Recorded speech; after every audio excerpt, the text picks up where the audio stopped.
Listen to me, because this is not motivation. This is an intervention. You didn't lose your way overnight. You abandoned yourself slowly, one excuse at a time, one promise broken at a time, one I'll do it tomorrow. That turned into years. You keep saying life hit you hard. But what really broke you was the moment you stopped trusting your own word. You told yourself you changed and then you didn't, and your mind took notes. That's why you don't feel powerful anymore. That's why confidence sounds fake when you say it, because deep down you don't believe you. Hear me. You are not tired. You are disconnected. Disconnected from discipline, disconnected from ownership, disconnected from the version of you that actually finishes. And here's the truth most people can't handle. Your comfort has cost you your future. Your excuses have been loyal, but they've ruined your life. Toe today is not about hype. It's about deciding whether your word still means something. And if it does, then this is where everything changes. You keep telling yourself you're stuck because life is hard, because timing is off, because you're tired, because you've been through a lot. But that's not the real reason. And deep down, you know it. Here's the truth that's been following you around, and you keep running from it. You stop believing yourself, and you think that doesn't matter. But it's everything. You think you know why you're stuck, but you don't. Not yet, because the real damage didn't come from what happened to you. It came from the moments you looked yourself in the mirror, made a promise, and then walked away from it like it didn't matter. Let me take you somewhere real for a second. Picture this. It's early morning. The room is quiet. The phone is right there. Alarm goes off. And in that moment, before the world asks anything of you, it's just you and you. No boss, no family, no pressure.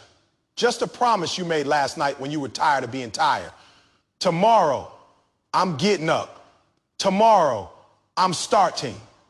Tomorrow, I'm changing. And your hand reaches over and you hit snooze. Not because you can't do it, but because you don't feel like doing it, and you don't think that moment is important. You think it's small, you think it's harmless, but that moment is teaching your brain something dangerous. It's teaching your mind. Don't listen to them. They don't mean what they say.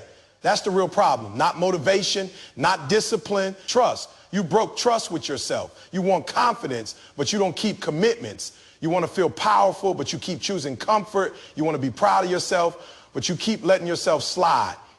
And here's the contrast that hurts. You want the results, but you run from the repetition. You want the outcome, but you avoid the boring, uncomfortable consistency it takes to get there. You want the life, but you don't want the lifestyle. Stop lying to yourself. You know this already. Every time you say, I'll do it tomorrow, and you don't, something inside you weakens. Every time you say, this time I'm serious, and you quit quietly, your mind takes notes, and over time, your own voice loses authority. Your goals start sounding like suggestions instead of commands. That's why you feel disconnected. That's why you feel frustrated, but also numb, because part of you wants more, and another part of you doesn't believe you anymore. And that internal conflict is exhausting. You're arguing with yourself every day, and you're losing both sides. Let me break the psychology down. Simply, your brain is designed to protect you, not to transform you. It loves what's familiar. Even if what's familiar is failure, even if what's familiar is regret, even if what's familiar is disappointment, when you repeatedly break promises to yourself, your brain starts to associate effort with pain and words with emptiness. So the next time you say, I'm going to change, your mind doesn't respond with energy. It responds with doubt, not because you're weak, but because you trained it that way. This isn't about willpower.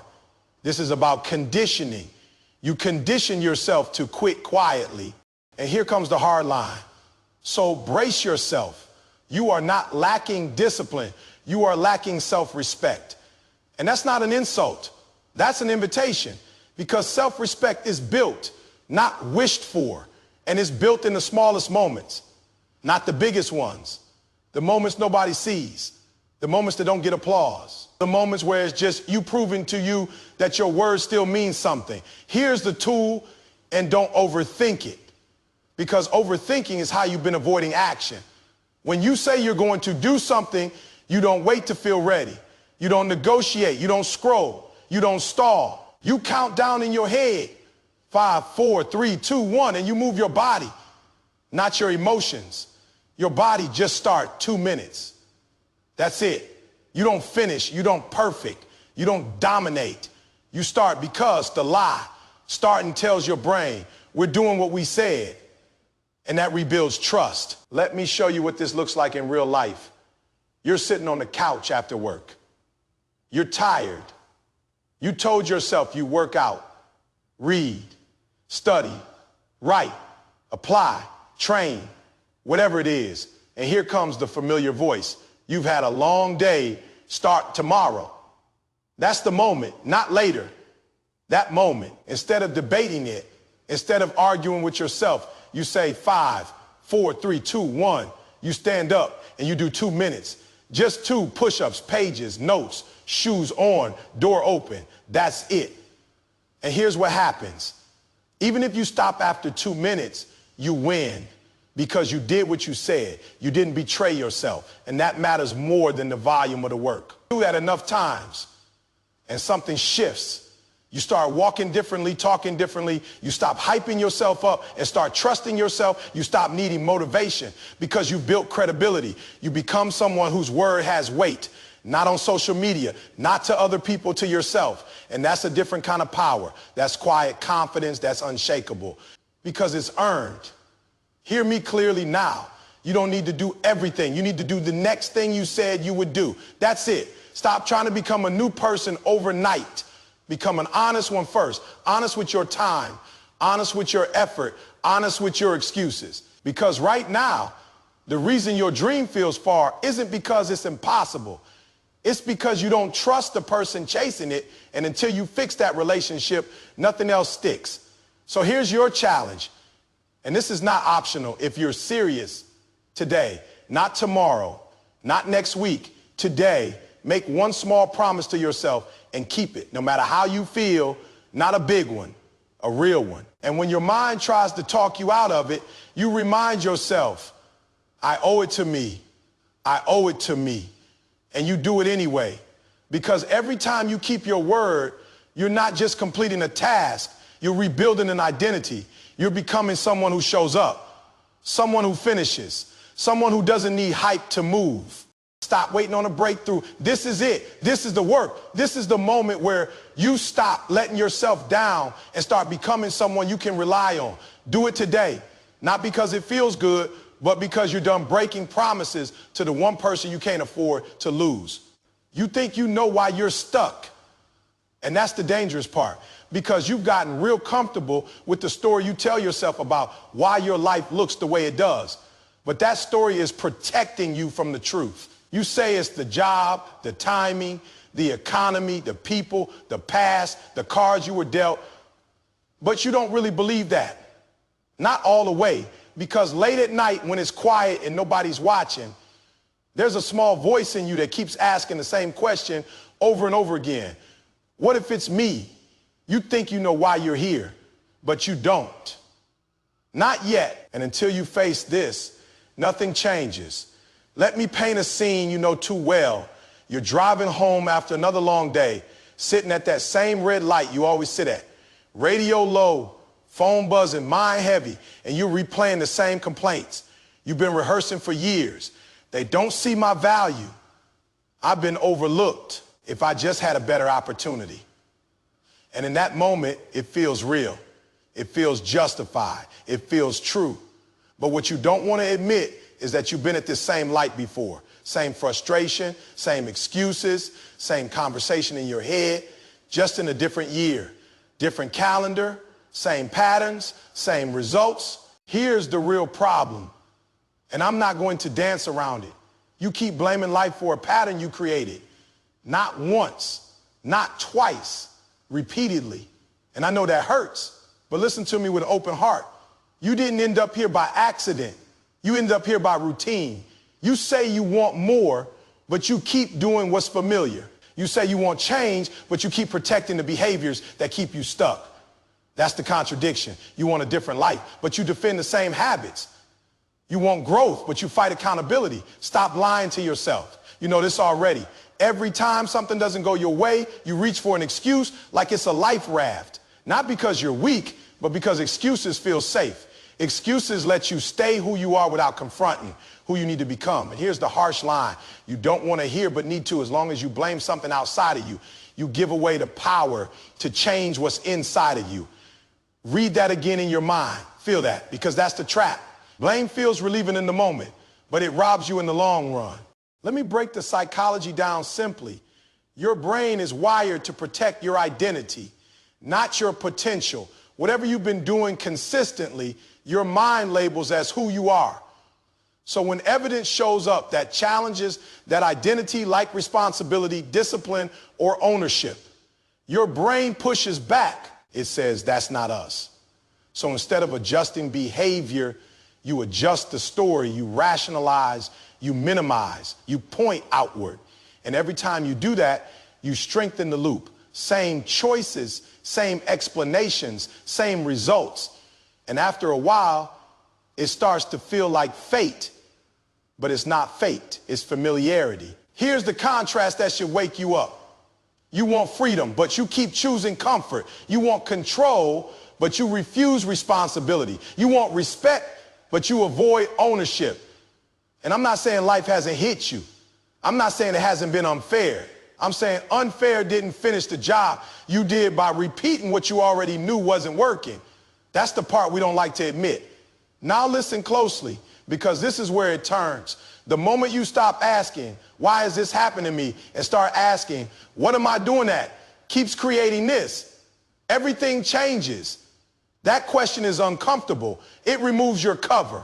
It removes your excuses, but it gives you something better. It gives you control, and control is where power lives. Here's the tool, and it's simple, but don't confuse simple with easy. At the end of every day before you sleep, you write one sentence. One, no paragraphs, no essays, just one sentence. Today went the way it did because I chose underscore, underscore, underscore. That's it. No blaming, no explaining, no defending, just honesty, because awareness precedes change.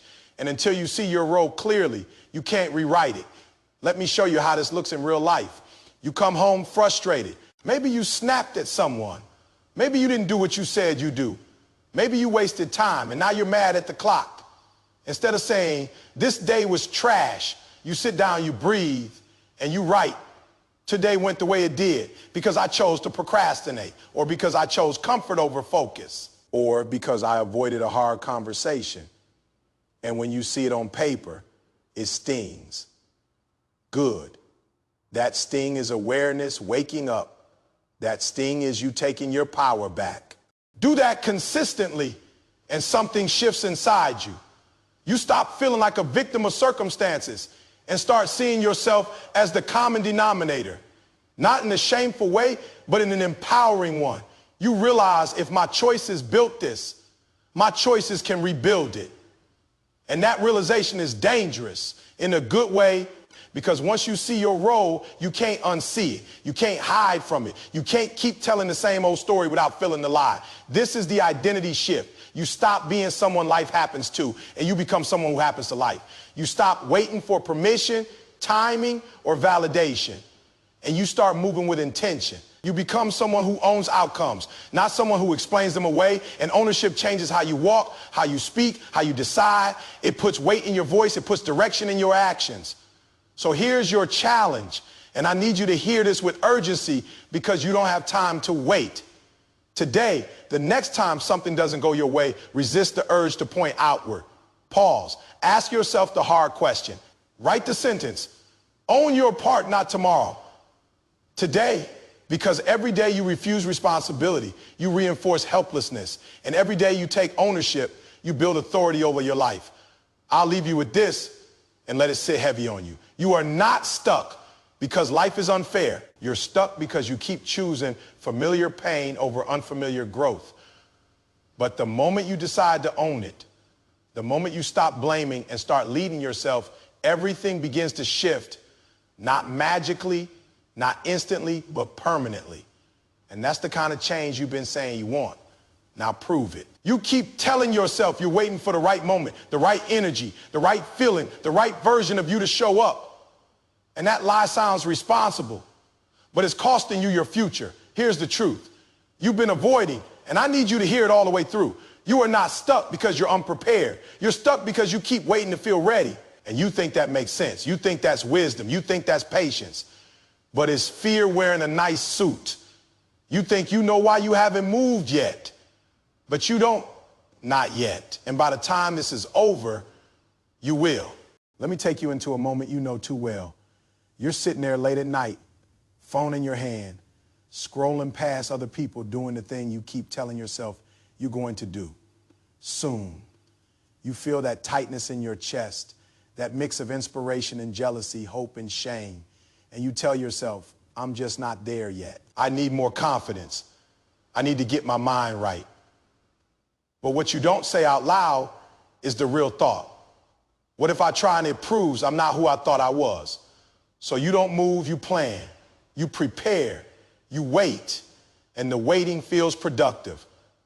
But it's not. Here's the real problem, and I'm going to say it straight because you don't need it dressed up. You're addicted to emotional readiness.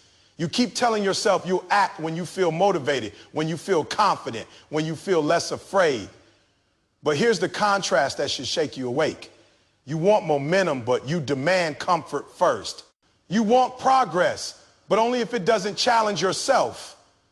Image, you want change, but you don't want to feel exposed. Stop lying to yourself. You know this already. Let me explain what's really happening in your mind.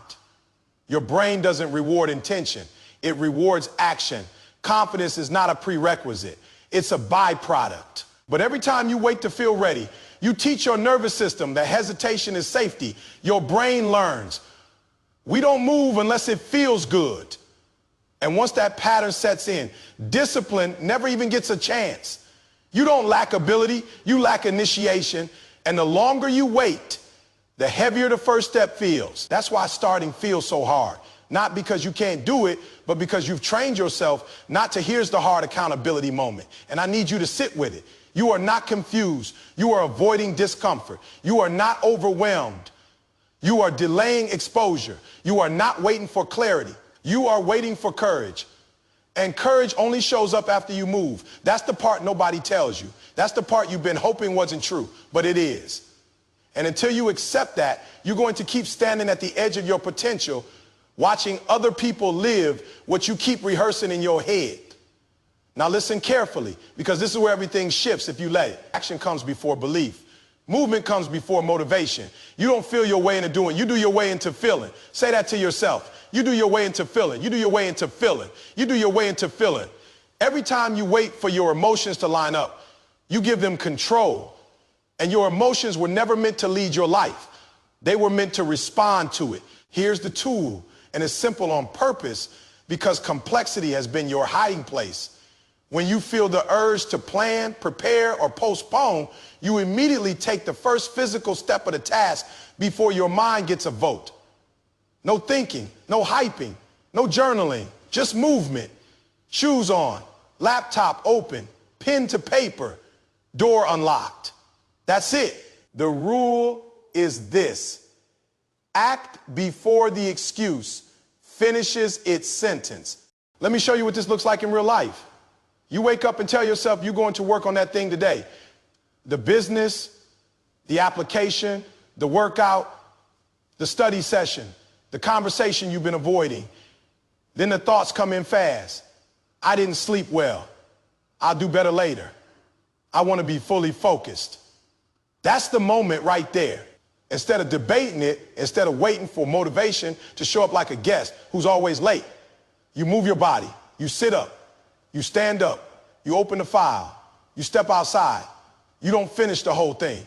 You don't conquer the mountain. You just take the first step. And once you do, something happens. You interrupt the fear loop. You prove to your brain that movement is possible even without confidence. Do this enough times, and your identity starts to shift quietly but powerfully. You stop seeing yourself as someone who's getting ready, and you start seeing yourself as someone who acts under pressure. You become someone who doesn't wait for perfect conditions, someone who moves while uncertain, someone who understands that courage isn't loud, it's consistent. And that version of you doesn't need motivation videos every day because they trust themselves to move even when it's uncomfortable. Let me say this with love and firmness because you need both right now. Your dream is not delayed because you're incapable. It's delayed because you keep asking your fear for permission. And fear will never say yes ever. If you keep waiting until you feel ready, you will look up one day and realize readiness never came, but regret did. You don't have time for that. You don't have years to keep practicing hesitation. So here's your challenge, and I want this to feel heavy because it matters. Today, the next time you catch yourself saying, I'll start when I feel ready, you cut yourself off mid-sentence and you move. Immediately, no countdown, no pep talk, just action. And when it feels awkward, when it feels uncomfortable, when it feels exposed, you remind yourself, this is what growth feels like. This is what growth feels like. And you keep going. You're becoming someone who doesn't wait for confidence, but creates it. Someone who understands that motion builds belief. Someone who doesn't need permission to begin. And once you become that person, hesitation loses its grip on you. So stop waiting. Stop rehearsing. Stop hiding behind preparation. The moment you move, imperfectly, awkwardly, without certainty, that's the moment your life starts to change. Do it today, not later, today. You think the hardest part of growth is discipline, effort, or consistency, but that's not what's been stopping you. And if you're honest with yourself, you already feel it. The real reason you keep hesitating, the real reason you keep shrinking your goals, the real reason you keep postponing the version of you that you know you're capable of is this. You're afraid of what you'll lose if you actually change. You think you know why you're holding back, but you don't. Not yet, because this isn't about work ethic. This is about loyalty, and some of that loyalty is killing you. Let me bring this close to home. Picture a regular moment. Nothing dramatic. You're sitting with people you've known for years. Same jokes, same complaints. Same conversations on repeat. You laugh, but it's forced. You nod, but you're checked out. And in the back of your mind, there's this quiet pressure, this tension you don't talk about, this feeling that says, I don't fit here the way I used to. And instead of listening to it, instead of honoring it, you silence it. You tell yourself, don't get ahead of yourself. Don't change too much. Don't make it awkward. And in that moment, you choose comfort over calling.